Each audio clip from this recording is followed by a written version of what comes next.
Happy Halloween! Ooh, I don't know what I was trying to do. Hey everyone, Joe here from ActionX. Welcome to What's in the Super. Welcome back. It is your 10th Doom Patrol Season 4 episode review. Hope you're doing well. Hope you're staying safe out there in the big old world. Come to think of it, another Halloween. It's come so fast. Like, I'm being honest, like, it has literally come very, very fast. Like, I literally thought it was just summer not that long ago. Even when it was summer, it was already, like, beginning of the year. So I'm like, the fact that after tomorrow, we're in November, and then December, then we're going to restart the whole process all over again. It's going to be quite an interesting one, to say the least. But here we are, we're back. Another Doom Patrol episode. Continuing onwards as we head over to the big old finale. This episode was a little bit sentimental. If that makes sense. What I mean by that is that we continue our headway into things as we're still figuring out how what is the last end game. How do we tie everything in? Because we got the bus coming out. We still got Immortus to deal with.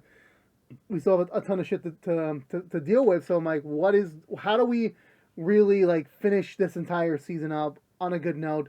Because again, like, mind you, it's like I understand the lessons and everything that's coming out of this season, especially this episode, where like we are trying to bring these characters to a full circle conclusion.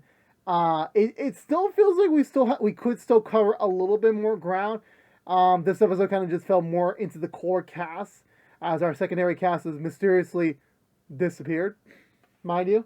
Maybe I skipped the scene or something, but like none of the secondary cast is here, which makes sense. This episode was mainly about the characters kind of realizing how far they've come, where they want to go, where they might be going, and it is appreciative, that we're approaching that full circle moment, and I can't wait to see how everything does end.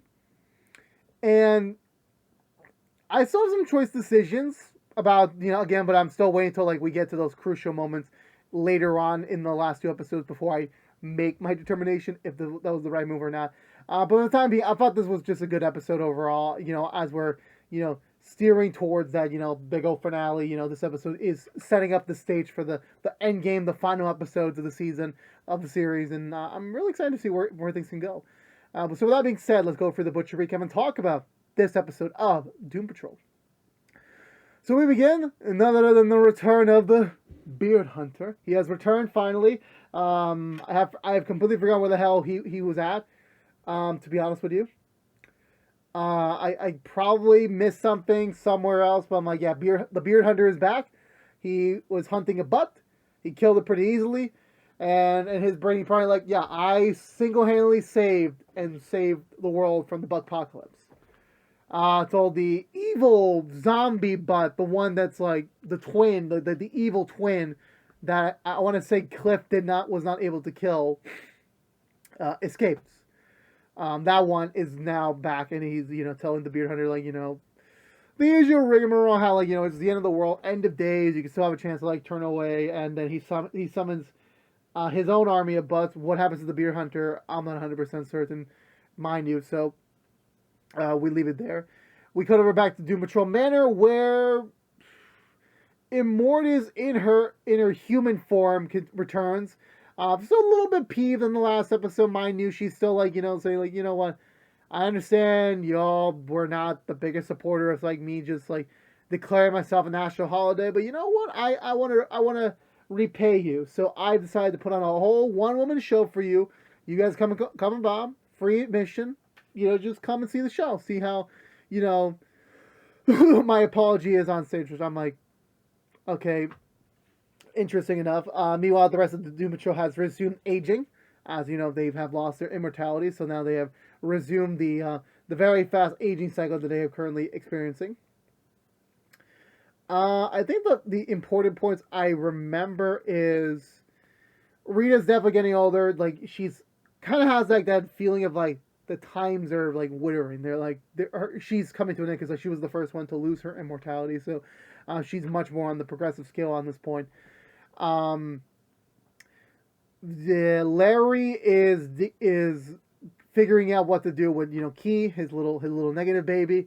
104 is trying to suggest ideas for them to do and everything, but of course Larry, now kind of out of the fantasy realm, kind of like back to reality. He's kind of like a little bit peeved that like technically this all expedited with me trying to figure out your dream. So I'm like, now I'm in this position where like I'm gonna lose this negative spirit. So I'm like, I'm gonna die.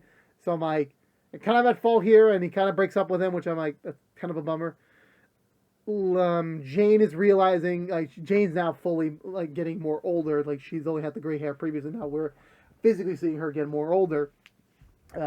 She escapes back to the underground, but like all the personalities, all of them are dead, all turned to ashes, and she's struggling what to do. Like she's kind of like dumbfounded, where like she has no idea what is next. Is this finally is this have they finally achieved death and everything? So like that is the scary component that she's trying not to agree with, but like at the same time, there she is.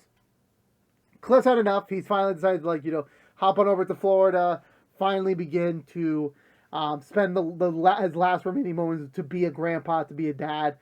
He's ready to go, and he wants Jane to come along with him. And she's like, "Fuck it, I got nothing else to do."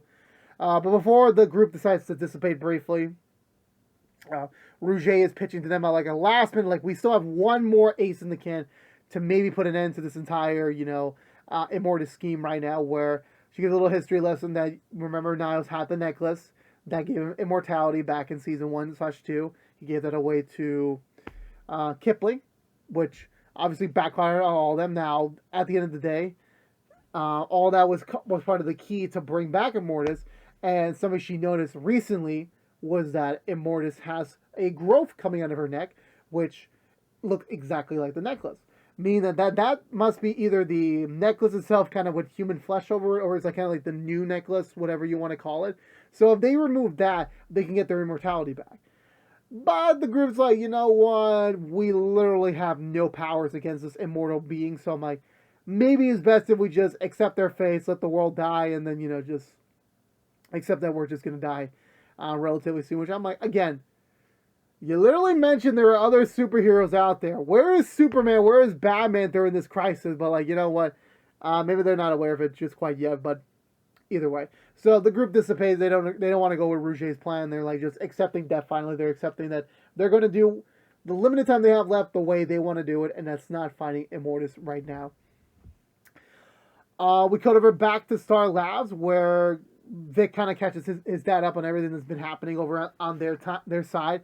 And he is expressing the idea of, like, maybe it's time to bring back Cyborg, where, like, him talking to his friend kind of, like, brought back a much more positive spin on being Cyborg again. And, like, this time could be different. Like, they could do things, the proper way, how Vic wants to do it, have him have a say in it. But, again, he's still, like, on the division of, like, is this the right move? Is this not? Like, there's a lot of, question marks there. And, he can't really depend on his dad for all the answers, because last time his dad thought of that situation, it was more for selfish reasons rather than, for Vic. So it's kind of a difficult thing for him to decide right now, because, like, again, like, to put all those cybernetics back on you is, like, not an easy feat. So I'm like, is that really what he wants to do? Or, like, and his dad said, like, when you gave up Cyborg, of course, it hurt, because that's, like, a massive technological achievement down the drain. But at the same time, like, as a father, like, his son was able to finally lead a normal life. And sad to say, he chose differently. He might choose differently. That he'll put his life back out there to potentially get hurt again. So they're all a bit torn right now, but we'll come back more to the Stones just later on. Rouget kind of like still like going gun home to be their team leader. Decides to go out to the actual play itself. It is not that good, mind you. It is not a very good play.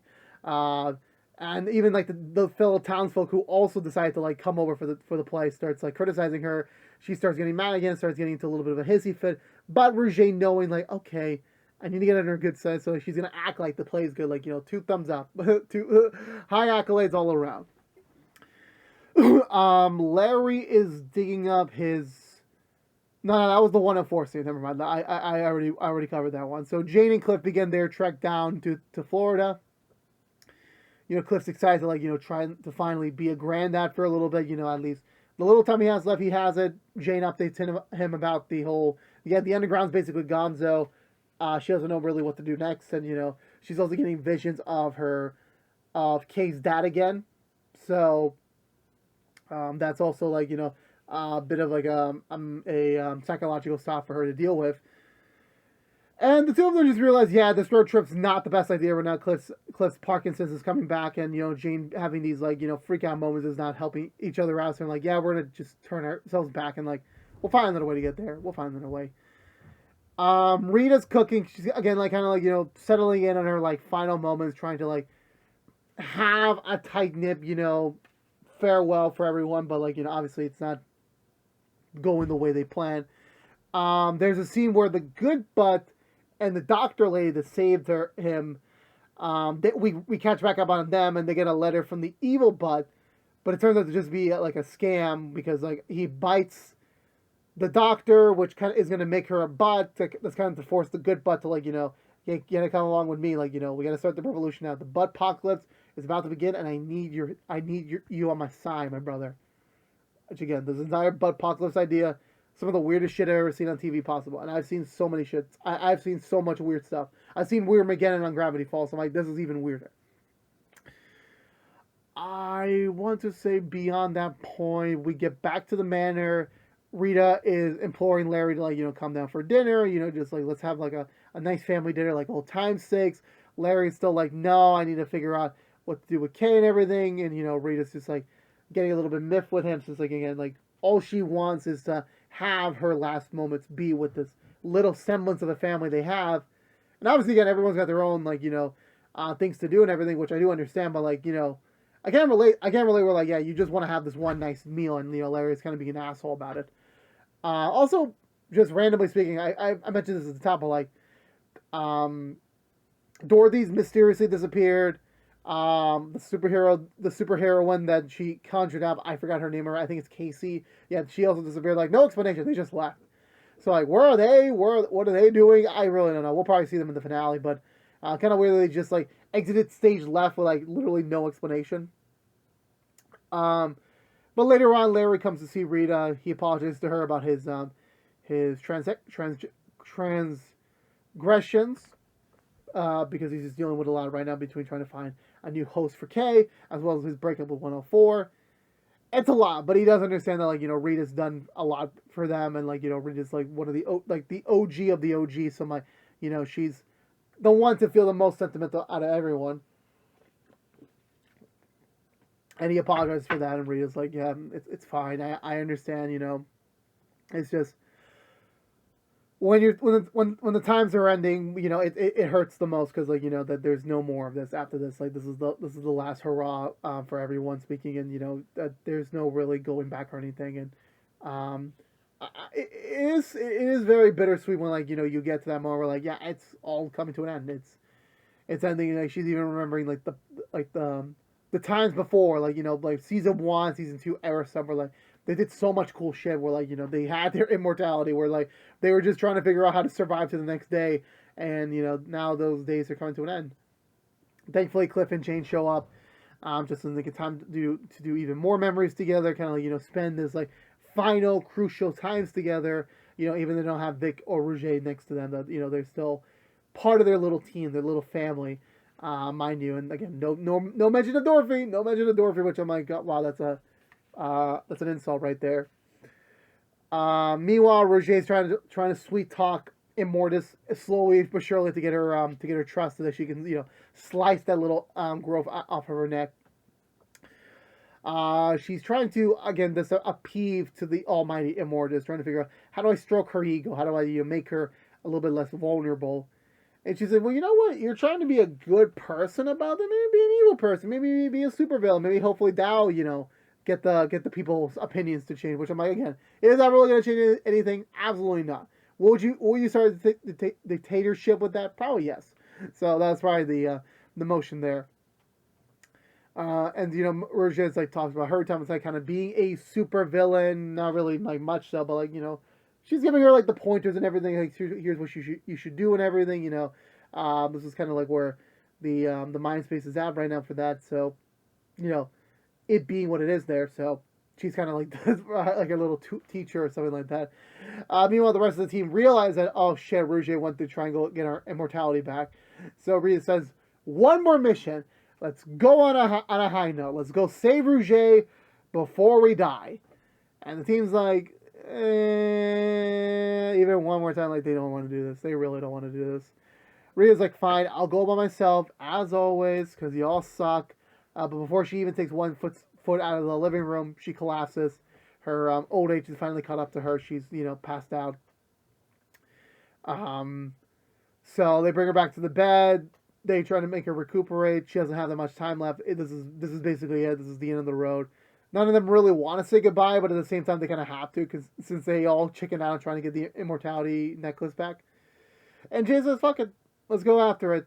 We got nothing left to lose. Like I'm not ready to say goodbye either, so I'm like, let's go fight for Rita." So they head off to the theater where Rouget is sweet talking Immortus as she's taking notes on like how to be a supervillain 101, which I'm like, okay, that could have been done a little bit better, my own pronunciation, but like, close enough. It is what it is. So they're about to get in there, and then the evil butt comes in, which I'm like, y'all butts are making too many appearances. Like, I think this whole butt apocalypse idea is starting to get out of hand here. And he summons a mini army, transforming some of the town folks into butts already. And then they're ready to find them, and they're like, again, why? Why can't things be easy for once? We got an immortal being like in the next room, and then we got a giant army of butts. Again, I never found in my years of watching TV I would ever say that. They're about to tremble. They're about to say, okay, here it is. We're about to die. The apocalypse is happening. Okay, let's get this over with. Vic shows up. He is now once again back cyborg. He's back to normal. We have the money to afford his prosthetics. He sonic blasts them unconsciously for a little bit as they prepare to fight, but they realize, yeah, this is still a losing battle. We're gonna dip inside the theater, which they do so. Rouget is this close to trying to slice off that little girl, but Immortus already gets the bright idea what she's planning, so she freezes her in stasis. The other four show up and watches the whole thing. She gets pissed off at all of them for like, y'all really fucked me over, that like you just never can let me be happy. So you know what? You guys put me down in a pit of eternity for a long time. I'll put you guys in a pit of eternity for all time. So she froze everyone into this like vortex thing into God knows where. Who knows where she threw them at, as all five of them like get thrown into the portal. And that's the end of the episode where like, Immortus is free. Well, she's still free. The butt apocalypse is beginning. And the only people that somehow are able to save the day are now trapped to another dimension. It literally is the end times, everyone. But I enjoyed this episode. I really did. It was quite interesting to like get as many references as to wrapping it all up, full circle journey moments, acknowledgments. All very nice. All very nice to see. It's so bittersweet though. That it is coming to an end. It really is. It's just always like for me like I'm just still debating how they're gonna really end this off really. Because like there's just so much, like you got a apocalypse and you got Immortus. Like they'll find some way to cross both of them out with like 1, 2, 3 somehow. But it's just like the expectation for me, like how will they wrap it up? How will they end off this very crazy 4-season run? That's what I'm just curious about. Because like Rhea's on death's door, Dorothy's disappeared. Like I'm assuming we're gonna get a bunch of endgame moments where like everyone's here in the next couple episodes, which I can't wait for. But this episode is kind of like a slow but necessary setup to getting us to where we need to be for this endgame moment as we approach the last 2 hours of the show, which, again, by the end of next week, it'll all be said and done. So we'll see how it all goes. We'll see. But for now, that was it. That was it. I'm going to give this episode 2 thumbs up. I enjoyed it a lot. It just was a little bit of like a very somber episode, but very much so trying to get us to where we need to be for the last episode. So I can't wait for that. Let me know in the comments below what you think of this week's episode of Doom Patrol. I would love to hear your thoughts down below. And I believe that's going to do it for me today, everyone. So if you're unaware, this has been What's the Two from ActionX, reviewing every episode in the final season of Doom Patrol. If you want to do normal was on What's the Two besides our Doom Patrol episode reviews. Right now we're just doing Doom Patrol, so don't worry about that. We'll be back hopefully soon with the next episode review, and then after that will be the series finale review, and then after that will be the season 4 review in a non-spoiler capacity. But again, thank you so much for watching. Please subscribe if you haven't yet, like, favorite, share if you want to, and ring the bell for more notifications for videos such as this one. But until we see each other again, for all you members of the Fan Patrol out there, thank you so much for watching. But until we see each other again, stay safe out there, be good to each other, and as always, Peace out.